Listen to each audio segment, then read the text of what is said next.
नमस्कार, मी Rajendra Kumar Shinde. Vision 3 news चॅनलमध्ये आपलं स्वागत. पाहूया ठळक घडामोडी.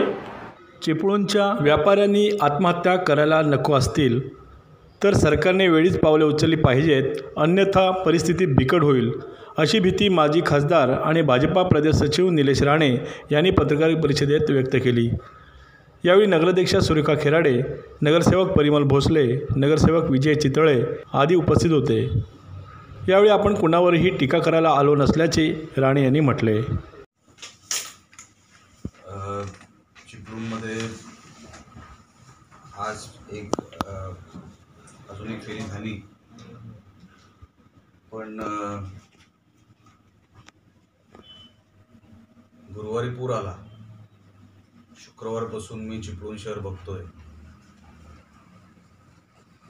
आज सकाळी नगरपालिकेला गेलो होतो आणि नगरपालिकेमध्ये सगळ्या अधिकाऱ्यांना भेटून त्यांच्याकडून आढावा घेतला. एकंदरीत मला जे चित्र दिसतंय, अजून भरपूर काम करण्याची गरज आहे. कचराही ठिकठिकाणी अजूनपर्यंत सगळीकडूनच उचलला गेला नाही आहे, कारण का डम्पिंग ग्राउंडचा प्रॉब्लेम आहे, ट्रान्सपोर्टचा प्रॉब्लेम आहे. मी जेव्हापासून चिपळूणवर हे संकट आलं, मी पत्रकार परिषद घ्यायची टाळत होतो, कारण का ह्याच्यात आता काय राजकारण करण्यासारखं काय शिल्लकच राहिलं नाही. आणि मी आज देखील मी कोणावरही टीका करणार नाही. जी वस्तुस्थिती आहे ती आपल्या माध्यमातून महाराष्ट्राच्या सरकारला कळावी, ह्याच्यासाठी काही गोष्टी आपल्यासमोर ठेवणार आहे. व्यापाऱ्यांवर जे काही संकट आलं त्याच्यावर अजूनपर्यंत राज्य सरकारने तोडगा काढलेला दिसत नाही. जी काही मदत जाहीर झाली 10,000 छोट्या व्यापाऱ्यांना आणि 50,000 मोठ्या व्यापाऱ्यांना, त्याच्यात पण सिंधुदुर्गाचे पालकमंत्री उदय सामंत मला वाटतं इकडेच येऊन बोलून गेले की 5,000चं पहिलं इन्स्टॉलमेंट आम्ही अगोदर देऊ. अजून तेही कुठेही जमा झालेलं नाही.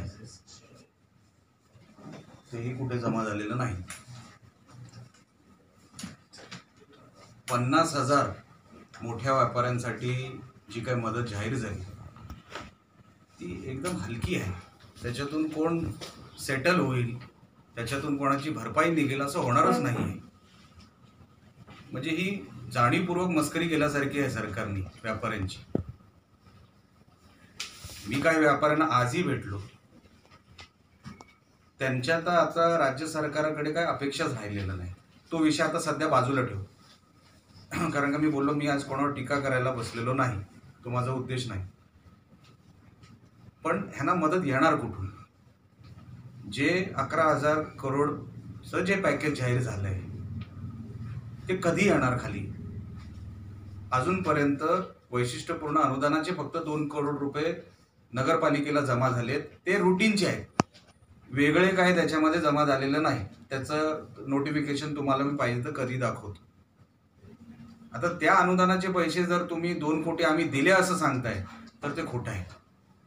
ती मदत नाही. ते अनुदानाचे पैसे नाहीतरी नगरपालिकेला मिळतात.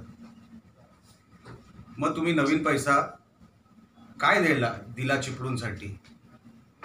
मला वाटतं 22 का 23 जुलैला पूर आला. आज काय तारीख आहे? 6 ऑगस्ट. किती दिवस गेले, किती मंत्र्यांचे दौरे झाले. ही सगळी जी मदत फिरते आहे ना, ही फक्त खाजगी कोण संस्था असतील, कोण स्वतःच्या म्हणजे माणुसकीचा धर्म ज्यांना पाळायचा असतो ते पाळत आहेत. त्याच्या पलीकडे सरकारची मदत नाही. ती कधी येणार आम्ही सगळे वाट बघतोय. लोकांचा आता तोल जात चाललाय. मी व्यापाऱ्यांशी बोललो, रडतायत, महिला रडतायत, त्यांचा आता तोल चाललाय. चिपळूण शहराचा आता खरोखरच तोल जात चाललाय. शहरांनी म्हणजे आता सरकारने आता जर लक्ष दिलं नाही, परिस्थिती बिकट होणारच. शेतकरी आत्महत्या करत होते आम्ही ऐकलंय. व्यापारी आत्महत्या जर करायचे थांबवायचे असतील तर सरकारने आत्ताच पावलं, उशीरच झालाय पण ती उचलली पाहिजे. दुसरं म्हणजे इन्शुरन्सचे पैसे. असे घाणेरडे निकष इन्शुरन्स कंपनी जर आमच्या लोकांवर टाकत असतील तर त्यांचा बंदोबस्त हा आम्हीच करणार, हे मी व्यापाऱ्यांना शब्द दिलेला आहे. कोल्हापूरचे आमचे ऑफिसर येत आहेत म्हणून तुम्ही हा डंप उचलू नका. भिजलेल्या खराब झालेल्या कपड्यांवर इस्त्री मारा, ते धुवा आणि तेच परत आम्ही क्लेम ह्याला कसं देणार.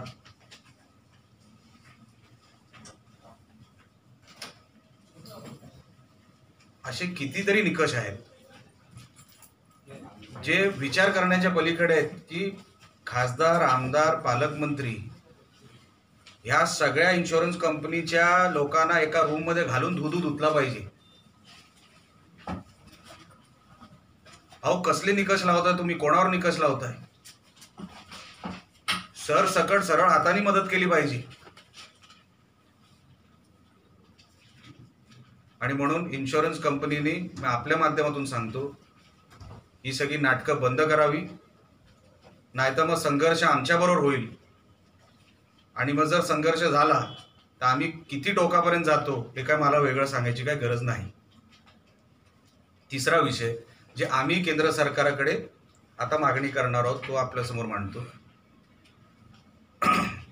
जसं शेतकऱ्यांना आपण वन टाइम सेटलमेंट करतो, कर्जमाफी देतो, तशी व्यापाऱ्यांची करावी. आजपर्यंत तसं कधी कोणी मागितलं नाही. आम्ही मागणी करतोय की स्पेशल केस म्हणून आम्हाला ह्यांची सगळी जी काय कमर्शियल लोन आहेत, पर्सनल लोन म्हणत नाही, आणि तसं व्यापाऱ्यांनी सांगितलं आम्हाला काय पर्सनल लोन हे करू नको आहे, आम्हाला कमर्शियल लोनच माफ करून हवं आहे. आणि जे काय नवीन भांडवल उभं करायचं आहे ते 2% 10 वर्षासाठी किंवा ज्या काही कालावधीचा जो त्यांनी माझ्याकडे प्रस्ताव मांडला आहे तो मी राणे साहेबांकडे आणि वरती स्वतः ज्या ज्या डिपार्टमेंटशी संबंधित आहे त्यांना स्वतः जाऊन भेटणार आहे 2 दिवसामध्ये.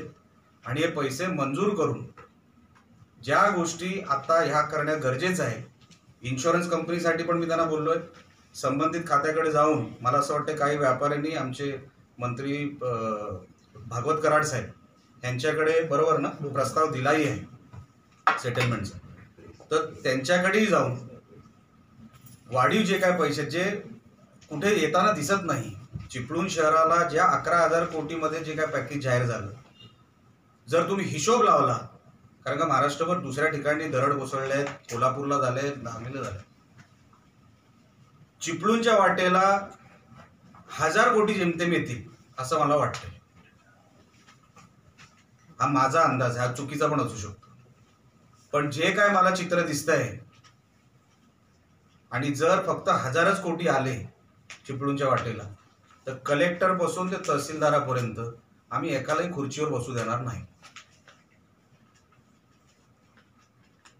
कलेक्टरांना मी ते पैसे ते तसं पत्र लिहिणार आहे. आम्हाला हिशोब पाहिजे चिपळूणला किती मिळाले. दुसऱ्या भागात पैसे मिळता का म्हणे हे माझं म्हणणं नाही. एक महाराष्ट्र आहे, आपण सगळे एकच आहोत, पण चिपळूणला नेमके किती मिळाले ह्याच्यावर आमचं लक्ष आहे. तो विषय आम्ही सोडणार नाही, आणि जर कमी आले तर अधिकाऱ्यांना खुर्चीवर सोडणार नाही. हे 3-4 विषय बोलायला आपल्या समोर मी इकडे आपल्याला बोलवलं. अजून एक विषय राहिला घरपट्टीचा. मी, मॅडम, चितळे साहेब आम्ही सगळे बसलो असताना सीओ वगैरे 9 कोटीची साधारण घरपट्टी जर माफ केली तर त्याचा तो आकडा 9 कोटीपर्यंत येतो. घनकचरा प्रकल्पासाठी आपल्याकडे सध्या 18 कोटी आहेत. टेक्निकल त्याची अडचण समजून जर त्याच्यातला पैसा घरपट्टीसाठी जर आपल्याला वापरता आला, ती टेक्निकल अडचण कशी दूर होईल ह्याच्यासाठी आमचे आता प्रयत्न सुरू आहेत. पण घरपट्टी ही माफ व्हावी ही प्रत्येकाची मागणी जी आहे, आम्हालाही ती मान्य आहे. आम्ही लवकरात लवकर त्याच्यावर तोडगाही काढतोय. पैसे आहेत पण ते वळवायचे आणि इकडे वापरायचे, ह्याच्यासाठी जी काही टेक्निकल अडचणीचे जे काही दिवस जातील तेवढे जातील हे सांगण्यासाठी, आणि तुम्हाला त्याच्यातलं काय विचारायचं असेल तर विचारा. हे 4-5 मुद्दे मी आपल्याला सांगितले. ते जिथे आपल्याला मी अगोदर सांगितले ज्या ज्या डिपार्टमेंटशी संबंध आहे, जसं जिथे आम्हाला तिथे मला साहेबांची मदत लागणारच आहे, पण त्या सगळ्या मंत्र्यांकडे जायची माझी तयारी आहे. आपल्याला मागणं हे स्पेसिफिक असावं लागतं. आपण जनरल मागणी करून उपयोग नाही आता. म्हणून ती स्पेसिफिक मागणी डिपार्टमेंटमधूनच तयार करून त्यांच्या समोर ठेवली तर त्याचा उपयोग आणि त्याचा रिझल्ट लवकर मिळतो. हा माझा अनुभव आहे. तसं मी 2 दिवसात जाऊन करीन. आपल्याला रिपोर्ट पाठवीन सगळे. ती भाषा जी वापरतायत ना ते साहेब, ते आपल्याला सहन नाही होणार. आणि ते काय आता सहन करायचे दिवस नाही. व्यापारी, मी त्यांना दुसरा जो मला भेटला त्याला बोललो की हे तुला वाटतं सोपं आहे? एवढं सोपं नाही. केंद्र सरकाराकडून हे पैसे उभे करावे लागतील असं सध्या तरी दिसतंय. ओके. ज्यांची काही घरं पडली आहेत ती काही CSR फंडातून होत आहेत का? बाहेरून कुठला फंड उभा करता येत आहे का?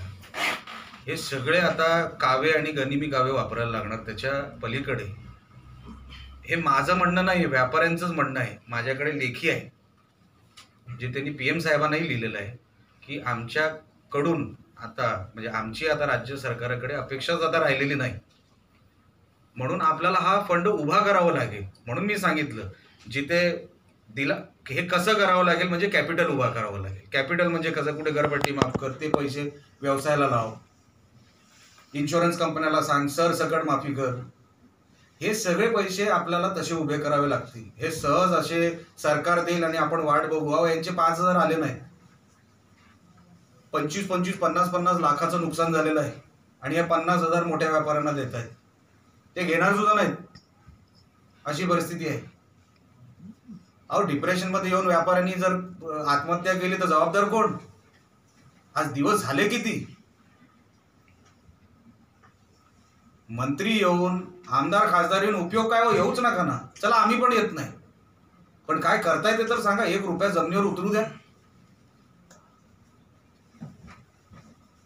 मदत कसली करायची नाही, अनुदानाच्या पैशावर आपलं लेबल लावायचं.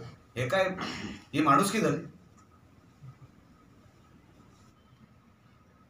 प्रांताला ज्या भाषेत त्यांनी कधी ऐकलं नसेल अशा भाषेत आम्ही बोलतो त्याची, कारण का तो कुठे जमिनीवर दिसत नाही. ॲडिशनल कलेक्टर शिंदे त्यांना पण जे सांगायचं आम्ही बोललो. आता विषय कसा आहे, मला काही नगरपालिकेमध्ये गेल्यानंतर अधिकाऱ्याने पण सांगितलं आपल्याला एक निधी जमा करावा लागेल. जिथे बॉटलनेक झालंय तो उघडावा लागेल. त्याच्यासाठी साधारण जो काय खर्च आहे, मला असं वाटतं, मला जो काय सांगण्यात आला तो काहीतरी 5 कोटी 5.5, तो काय मोठा खर्च नाही. तो सगळा विषय घेऊन मी जसं सांगितलं या साहेबांच्या प्रश्नाला, मला केंद्राकडूनच तो निधी उभा करावा लागेल किंवा साहेबांचा जो काय राज्यसभेचा निधी आहे 1 वर्षाचा, तो पूर्ण मला ह्या विषयामध्ये वळवावा लागेल. नाहीतर हे विषय तसे कोण नगराध्यक्ष आहे कोण नाही हा विषय राहणारच नाही. किती नगराध्यक्ष होऊन गेले, पण हा विषय का सुटला नाही, आता कानावर आला. लगेच त्याची प्रशासकीय मान्यता मिळून कसं ते आपल्याला काम करता येईल ते आपला प्रयत्न तो आहे. मी म्हणून बसलो, मी कोणावर टीका करायला बसलो नाही. टीका करायला काय तुम्हाला आणि आम्हाला काय विषय कमी नाही आणि आमचं तोंडच तसं आहे. म्हणून आज तो विषय नाही. वाईट वाटतंय चिपळूण शहरासाठी, म्हणून मी आजपर्यंत पत्रकार परिषद सुद्धा घेतली नाही. मी आलो साहेब, मी शुक्रवारी पोहोचलोय 16 तास प्रवास करून, पण मी बोललो नाही हे काय चर्चा करायची वेळ नाही. पण जे काय मी चित्र बघतोय, नुसते दौरे, नुसती पोकळ आश्वासनं, नुसता ड्रामा. अहो किती दिवस चिपळूण शहरांनी गप्प बसावं, चिपळूणकरांनी आज पत्रकारांवर पण ती परिस्थिती आली. बोलीचा भात बोलीची कडी, त्याच्या पलीकडे आहे काय? म्हणून इथून पुढे कधी येऊच नाही हे संकट चिपळूणवर. ह्याच्यासाठी पण काही सूचना, माझा जो 5वा मुद्दा होता तो मागाशी मी बोलायला तो हाच होता. इथून पुढे अशी संकट कधी आपल्या चिपळूण शहरावर येऊ नये. लागेल तो निधी आपण उभा करू, वाटेल त्या राज्यसभेच्या खासदारांकडून किंवा सरकारकडून, केंद्र सरकारकडून उभा करू. पण हा जो काही बॉटलनेक आहे ज्याच्यामुळे ही परिस्थिती तयार होती, ते आपण त्याच्यावर दुरुस्त नक्की करू. बातम्यांचा ओघ असाच चालू आहे. पाहत राहा विजन 3 न्यूज चॅनल. धन्यवाद.